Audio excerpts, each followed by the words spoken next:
The war of words between Iran and Saudi Arabia continues. Saudi Arabia has now severed diplomatic ties. It's also suspended flights and implemented a travel ban to Iran, which could affect the holy Muslim pilgrimage known as the Hajj later this year.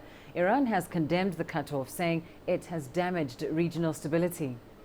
We will not allow Iran to destabilize our region. We will not allow Iran to do harm to our citizens or those of our allies. And so we will react. The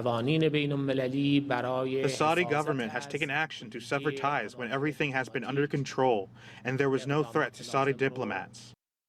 Now, tensions between the two have been rising since Saturday when Saudi Arabia executed what they called 47 terrorists. Among those executed was the popular Shiite cleric al-Nimr.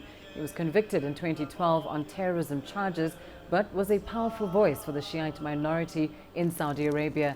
In Tehran, hundreds of demonstrators set fire to the Saudi embassy before police made 40 arrests. Protests were also held elsewhere in the region, and there's great concern for the Syria talks scheduled about 3 weeks from now.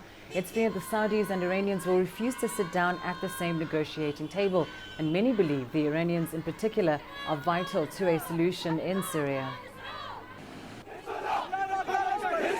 Tensions are growing with mass demonstrations above all in Iran at the killing of a Shia cleric by its main Sunni rival Saudi Arabia.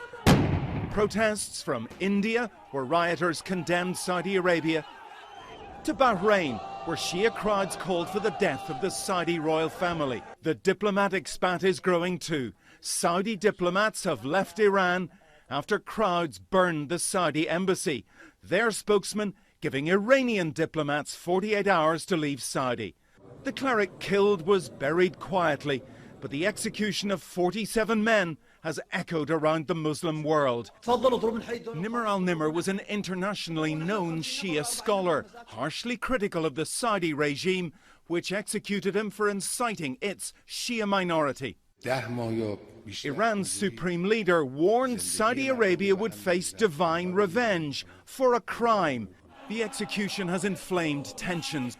The two countries' war of words now worse than ever. And the US is now very concerned, not just that diplomatic ties have been cut, but the effect that could have on the war in Syria and planned peace talks. Iran and Saudi Arabia, of course, back different sides in that war. There is no sign this will boil over into conflict between the two, not yet anyway, but this is serious.